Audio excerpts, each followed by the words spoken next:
الونسو اول ما اجى كان من اكثر لاعب ظلمه رودريجو، رودريجو كان كله احتياط وما يلعب، الان كله اساسي ويعتبر من اللاعبين المميزين. شوف يعني انت شلون توظف اللاعب لمصلحتك ولمصلحه الفريق، هي هاي اهم ميزه للمدرب. المدرب يمتين ما قدر يوظف اللاعب بصوره صحيحه اعتقد راح ينجح. الونسو لحد الان هواي لاعبين ما عرفوا شلون يوظف ولا عرف شلون يستقر مع ريال مدريد، دائما تغيير دائما تغيير دائما والدليل المباراة الأخيرة شفت المهاجم اللي نزل كونسولو غارسيا، يعني هاتريك ومستوى أكثر من جيد.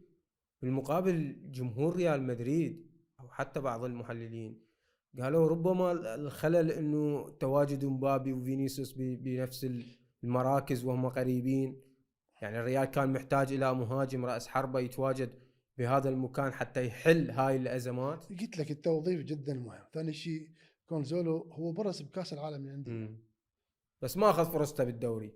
من مشكله منه؟ مشكله مدرب. المدرب. ليش ما يعطي يعني؟ اشوف هانز فليك ببرشلونه انصاب انصاب رافينيا، انصاب يامال، ليفاندوسكي، توريس، بيدري، كلهم انصابوا. الفريق مصدر. عنده استمراريه تغيير واللعب لكل اللاعبين، فما عنده مشكله مين ما ينصاب ويوقع، عنده دائما البديل دائما متواجد. اذا هذا الفرق بين الونسو وفليك او فليك. الونسو من نوع يعني البديل ما متواجد، فليك البديل متواجد يلعب. كونزاليس ما كان يلعب وهذا غلط. يجب يكون البديل يلعب دائما باستمرار، يلعب دائما متواجد باحساس المباريات، على مود اي تلكؤ يصير عندك او اي اصابه عندك لاعب جاهز. ما عندك لاعب مبتعد فتره زمن وبعد الاصابه تجيبه تقول له تعال يلا العب.